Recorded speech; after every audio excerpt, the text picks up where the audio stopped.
कि मंगल के दाता रउआ हो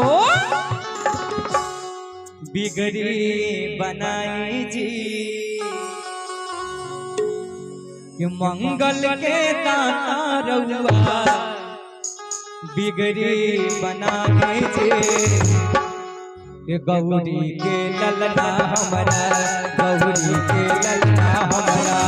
अंगना में आई जी गौरी गौरी के ललना हमारा अंगना में आई जी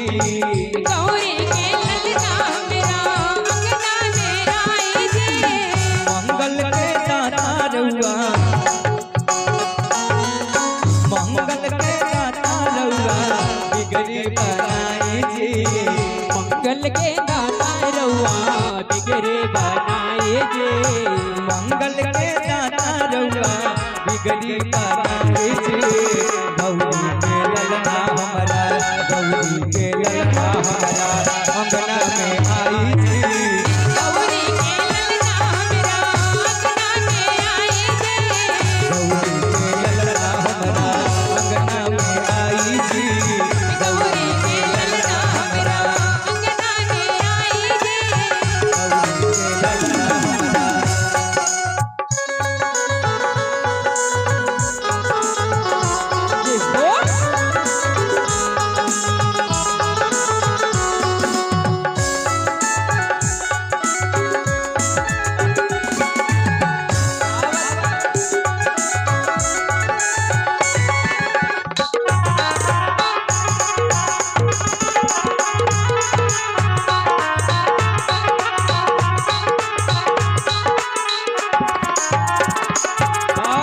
और भक्त गणेश जी महाराज से विनती करते हैं कि हे गणेश जी महाराज अच्छा सब देवता में पहिले रउरे पूजाइले पहले रउरे पूजाइले भक्त गणेश जी महाराज से क्यों कि सब देवतन से पहिले रउरे पूजाइले हाँ सब देवता में पहिले रउरे पूजाइले सब देवता ने पहले रउरे पूजाइले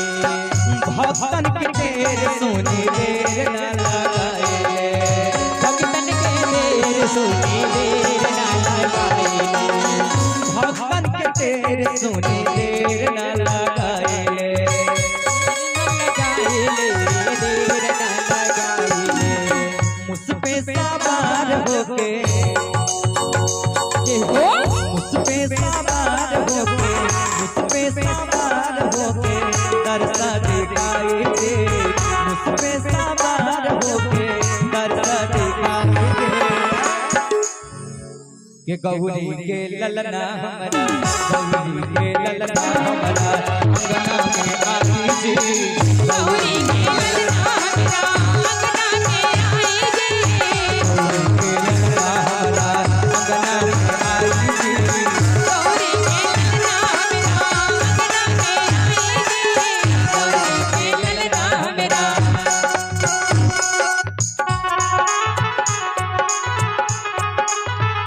देखो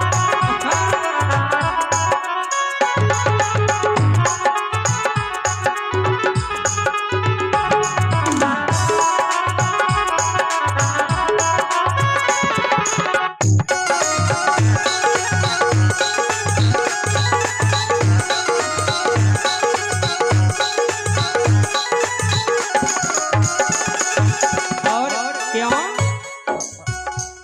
और जगह महोदय जी से निवेदन है क्यों इस पंडाल पर तिरपाल रखा दिया जाए क्योंकि बारिश हो रही है हाँ और भक्त भरे गणेश जी महाराज से क्यों जहाँ रउआ जाई आना खाना बरसेला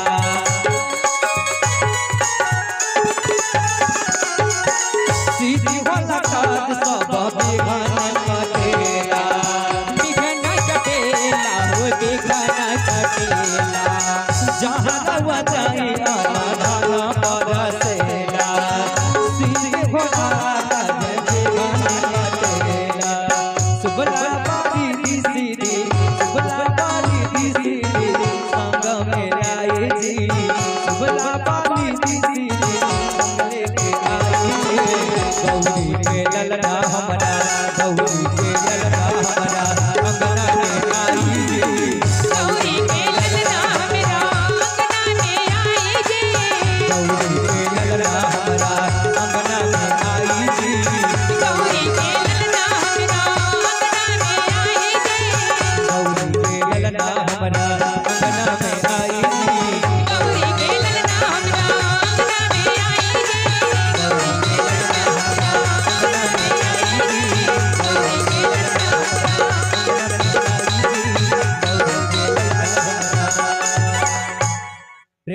गौरी पुत्र गणेश की जय प्रेम से बोलिए सच्चे दरबार की जय हो।